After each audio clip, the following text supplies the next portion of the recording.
প্রিয় দর্শক, সংবাদপত্রে বাংলাদেশ অনুষ্ঠান থেকে আমি রেজানুর রহমান আপনাদেরকে স্বাগত জানাচ্ছি।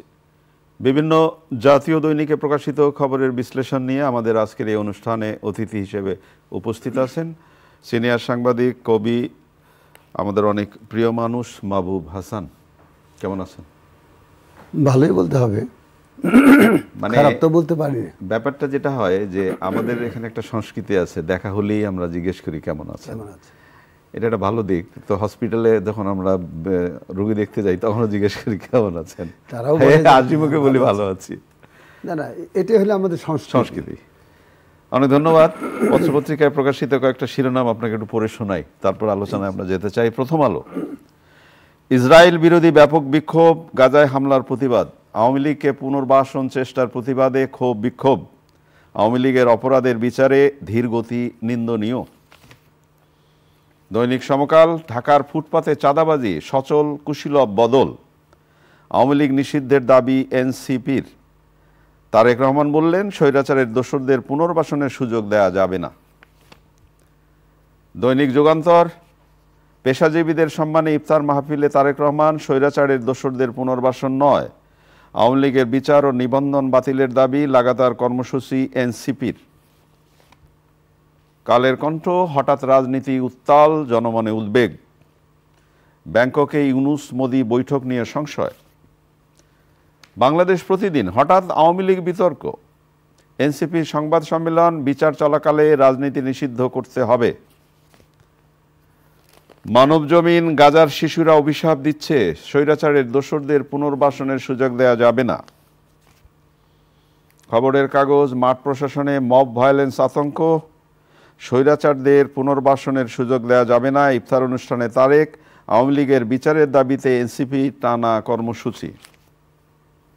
আমাদের সময়, সীমানা পুনর্নির্ধারণ জটিলতা ইসি। আমার দেশ, ইসরায়েলি বর্বরতার বিরুদ্ধে গর্জে উঠল বাংলাদেশ। কালবেলার শিরোনাম, সরকার এনসিপির দূরত্ব বাড়ছে, ক্যান্সার হাসপাতালটি উড়িয়ে দিল ইসরায়েল। দৈনিক দিনকাল, সরব হচ্ছে আওয়ামী লীগ নিষিদ্ধের দাবি, ফিলিস্তিনে গণহত্যার প্রতিবাদে সারা দেশে বিক্ষোভ।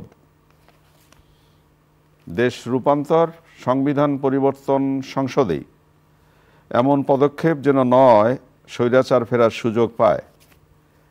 দৈনিক করতোয়া, আওয়ামী লীগ নিষিদ্ধের দাবিতে উত্তাল দেশ।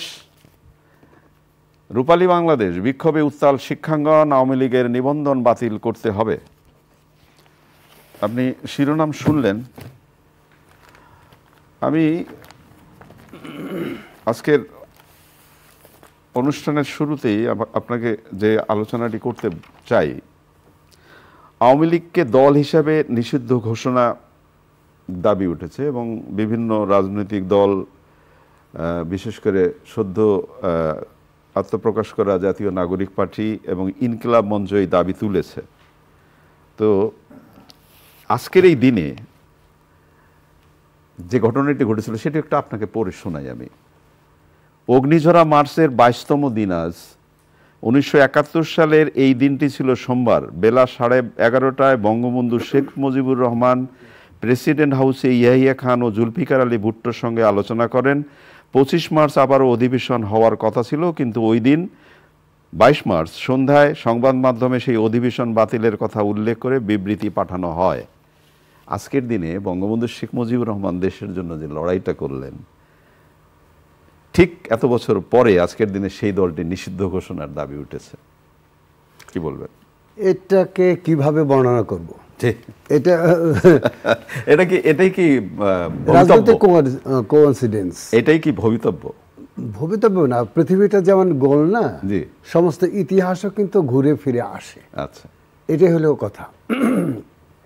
এখন নানা জনের নানা রকম মত থাকবে। যেমন আওয়ামী লীগ আমরা সবাই জানি এবং বলিও যে আওয়ামী লীগ এই দেশের সবচেয়ে পুরনো রাজনৈতিক দল। আবার এটাও তো ঠিক যে 74 সনে এই দলটা বিলুপ্ত হয়ে গিয়েছিল বাকশালের মাধ্যমে, এবং 78 অথবা 78ই মনে হয় যে এটা পুনর্বাসিত হয়, পুনরায় হয়, নতুন দল হিসেবে আসে বাংলাদেশ আওয়ামী লীগ নামে বা আওয়ামী লীগ নামে। তো সেই ক্ষেত্রে এটা পুরনো রাজনৈতিক দল না, এটা নতুন আওয়ামী লীগ। এটা মনে রাখতে হবে যে বঙ্গবন্ধুর যে দলটা হিসেবে বলা হয় সেটা এটা নয়। আর দল নিষিদ্ধ করে কোনো দলকে মিসমার করা যায় না, মানে আপনি যেটা বলতে চাইছেন যে দল নিষিদ্ধ কোনো মতাদর্শকে নস্যাৎ করা যায় না, এই তো না। দল নিষিদ্ধ করে কাউকে দমিয়ে রাখা যায় না, বরং দমানোর অনেক কারবার আছে যেগুলো করলে ইজিলি আস্তে আস্তে, যেমন মুসলিম লীগ বন্ধ করতে হয়েছে, নিষিদ্ধ করতে হয়েছে, হয়নি, নিজে গেছে, নিজে যেতে বাধ্য হয়েছে, তাই না? নতুন জীবন, নতুন ব্যবস্থাপনা, বন্দোবস্ত, সেটাকে নিয়ে আসেন, তাহলেই মানে দেখবেন আওয়ামী লীগ থাকে কি থাকে না, তারা যদি নতুনভাবে ফিরে আসতে চায়, নতুনভাবে নিজেদেরকে তৈরি করতে চায়। যে পর্যন্ত মানে শেখ হাসিনার নেতৃত্বাধীন ছিল, সে যে অপরাধগুলো করেছে দল হিসেবে করেছে এবং ব্যক্তি হিসেবেও করেছে। কারণ যার সবাই তো আর মানে শেখ হাসিনার সঙ্গে একবারে যুদ্ধে নামেনি বা ওই রকম ছিল না, তারা কোনো কিছু করে না, কিন্তু তারা প্রতিবাদ করেনি যে দল যে কথাটা বলছে, যে কাজটা করছে সেটা অন্যায় হচ্ছে করাটা। ফলে সে অন্যায়কে তারা মেনে নিয়েছিল। তার মানে তারাও কিন্তু এই ক্ষেত্রে অপরাধী। আমরা যদি অপরাধকে যদি বড় করে, আমি যদি আপনাকে একটু ছোট্ট করে প্রশ্ন করি, সরকার বিশেষ করে মাননীয় প্রধান উপদেষ্টা বললেন যে আওয়ামী লীগকে দল হিসেবে নিষিদ্ধ করবার কোনো পরিকল্পনা এই সরকারের নেই, এবং সাথে সাথে পরের দিন থেকে বিক্ষোভটা শুরু হলো। তাহলে কি সরকারের সাথে এই প্রশ্নে দ্বিমত শুরু হয়ে গেল? রাজনৈতিক দ্বিমত হতেই পারে, এবং রাজনৈতিক দ্বিমত সুবিধা কি, যে তাহলে আপনি বুঝতে পারবেন যে স্রোতটা কোন দিকে যাচ্ছে, কি হচ্ছে। আর যদি গোপনে হয় ওইটা ষড়যন্ত্র হয়ে যায়। হ্যাঁ, ষড়যন্ত্র ভালো না, বরং যত ওপেন হবেন, যত মত বিনিময় করবেন, তত আপনার সুবিধা, যে কে কোন দিকে কোনটা চায়। যেমন আপনার জাতীয় নাগরিক পার্টি, জাতীয় নাগরিক পার্টি যে দাবিটা করেছে, এটা তাদের পক্ষ থেকে যথার্থ, আমি মনে করি যথার্থ। কারণ তারা জীবন দিয়েছে, তাদের লোকজন দিয়ামেদ দিয়েছে, তাদের লোকজন বলতে আমি ওইটা বোঝাচ্ছি না, গণমানুষ জীবন দিয়েছে, এবং তারা ছিল নেতৃত্বের ভূমিকায়। তো সেই ক্ষেত্রে আমার চিন্তা বিষয় অন্যরকম, যে গণবিস্ফোরণ করেছিল এটাকে বিপ্লবে রূপান্তরিত করতে পারত, কিন্তু সেটা তারা ব্যর্থ হয়ে তারা সরকারি গাছে এখন তো আবার রাজনৈতিক দল করছে। তার মানে তাদের যে মেন্টাল মানে সেট আপ, সেটা হলো প্রচলিত মাত্রার বা প্রচলিত ধারার যে রাজনৈতিক দল, যে রাজনীতি, সেটাকেই মেনে নেওয়ার। আমাদের রাজনীতি কিন্তু ঠিক রাজনৈতিক যে চরিত্র থাকা উচিত, যেহেতু আমরা গণতান্ত্রিক পৃথিবী কামনা করি। আমরা 1971 সনের আগেও রাজনীতিতে গণতন্ত্রকে আমরা চেয়েছিলাম, যার জন্য আমরা অস্ত্র ধরেছিলাম যে গণতন্ত্র প্রতিষ্ঠা করব। সেখানে সাম্য থাকবে, সেখানে সবার অধিকার সমান থাকবে। হ্যাঁ, গণতন্ত্র প্রতিষ্ঠা হলে অবশ্যই অধিকাংশই সেটা সম্ভব, কিন্তু সেই গণতন্ত্র কিন্তু আমরা প্রতিষ্ঠা করতে পারি না। আমরা স্বাধীন হয়েছি, ভূখণ্ডগত স্বাধীনতা আমাদের এসেছে, কিন্তু আমরা প্রকৃত অর্থে যে স্বাধীনতা, মত প্রকাশের স্বাধীনতা আমরা পাইনি, আমরা সংবাদপত্রের স্বাধীনতা পাইনি, আমাদের মানুষের যে মৌলিক অধিকারগুলোর সেই স্বাধীনতা পাইনি। ফলে এটাকে দ্বিতীয় স্বাধীনতা হিসেবে গণ্য করা হচ্ছে। দ্বিতীয় স্বাধীনতা করতে হলে অবশ্যই আপনাকে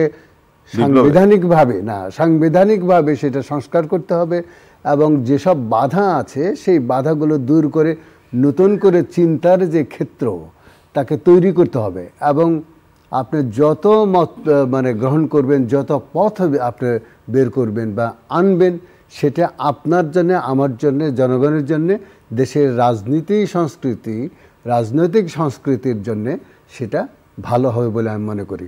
এই মত প্রকাশের উপরে এখন আলোচনা চলতে থাকবে, এবং বিভিন্ন মানুষের মত বেরিয়ে আসবে, তারা কি চায়। হ্যাঁ, সময় বলে দেবে আসলে কি দাঁড়াবে। আমরা একটু রাজনীতির উত্তাপ থেকে যদি দেশের পরিস্থিতির দিকে একটু আসি, যেমন দৈনিক সমকাল শিরোনাম করেছে, এই আলোচনা এই অনুষ্ঠানে একাধিকবার করেছি আমরা। ঢাকার ফুটপাতে চাঁদাবাজি সচল, কিন্তু কুশীলব বদল।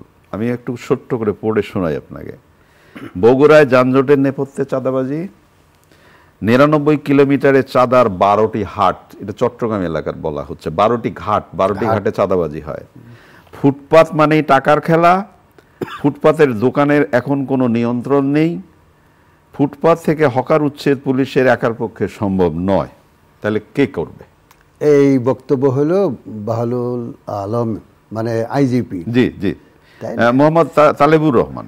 না, তালেবুর রহমান হ্যাঁ, বেসিক্যালি হলো এটা আপনার পুলিশের তথ্য, এবং পুলিশ যে তথ্য দিয়েছে আমি মনে করি যে এটা মন্দ নয়, একেবারে অথেন্টিকও হয়তো পুরোপুরি নয়, কিন্তু ভালো কথাগুলোই বলেছে, ভালো বিষয়গুলোই তারা ধরেছে।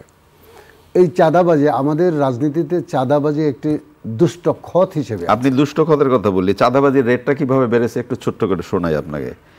বগুড়া শহরে চলাচলের জন্য তৈরি করা রাস্তা থেকে প্রতিদিন চাঁদা উঠেছে 1,92,000 টাকা। 852টি দোকান থেকে তোলা টাকার ভাগ যায় পুলিশ, পৌরসভা, চেয়ারম্যান, দোকানি, রাজনৈতিক কর্মীদের পকেটে। আচ্ছা, 12টা ঘাট, যেটা আওয়ামী লীগ আমলে প্রতি গাড়ির মাসিক টোকেন মূল্য ছিল 700 টাকা, এখন তা বেড়ে 1,500 টাকা। না, দিন পাল্টেছে, এখন তো খরচ বাড়ছে। আপনি জানেন বাজারে একটি কথা চালু আছে যে এই যে ন্যাশনাল এনসিপি যে দলটি, তারা যে এত বড় বড় অনুষ্ঠান করছে, তারা যে এই যে আপনারা ইফতার পার্টি করছে, বিশাল বড় বড় ইফতার পার্টি করছে, টাকাটা আসছে কোথায়? তারা একটা ব্যাখ্যা দিয়েছে, তাদের শুভানুধ্যায়ীরা, তাদের বাইরে থেকে বিভিন্ন বন্ধু বান্ধব, তার শুভাকাঙ্ক্ষী, তারা তাদেরকে টাকা দিচ্ছে। হ্যাঁ, শুভাকাঙ্ক্ষী বলতে কি আমি আপনি দিচ্ছি? জনগণ দিচ্ছে নাকি জনগণের প্রতিনিধি, মানে ব্যবসায়ী প্রতিনিধি, বড় বড় সিন্ডিকেটের মালিকরা তাদেরকে পুঁজি সরবরাহ করছে? আপনাকে বুঝতে হবে যে না, আপনাকে বুঝতে হবে যে এই সংস্কৃতি অন্যান্য রাজনৈতিক দলের ক্ষেত্রেও আছে। হ্যাঁ, সবারই সেক্ষেত্রে আছে। তারা হলো সর্বশেষ। আপনি কি মনে করেন যে এই যে তারেক রহমান সাহেব যে কথাটা বলেছে যে মানে ইয়েদের স্বৈরাচারকে পুনর্বাসনের চেষ্টা চলছে, সেটা অন্যায়। অথচ গতকালই আমি টিভিতে শুনলাম কি বলে তাদের যে প্রায় মুখপাত্রে বলা যায়, নামটা কি বলেছেন তিনি? উনি বলছেন যে না, যারা যারা দুর্নীতি করেনি, যারা মানে হত্যাযজ্ঞের সঙ্গে জড়িত ছিল না, মানে শেখ হাসিনার, তারা ইজিলি মানে রাজনীতিতে ফিরে আসতে পারে। এই যে কথা, এটা এবং প্রায় কেন্দ্রীয় সিনিয়র কি বলে সহকারী সম্পাদক রিজভি, উনি এই কথাটা বললেন। এর আগে আমরা দেখেছি যে বলেছিল যে সরকারের যে মন্ত্রী উপদেষ্টা ছিলেন সজীব ভুইয়া, তিনিও কিন্তু এটাই বলেছিলেন। অনেক ধন্যবাদ। আমার মনে হয় যে এই ধরনের আলোচনাগুলো করার জন্য আরো সময় দরকার। আমাদের এই ছোট্ট অনুষ্ঠানে সময় কম, আজকে এই পর্যন্তই থাকি।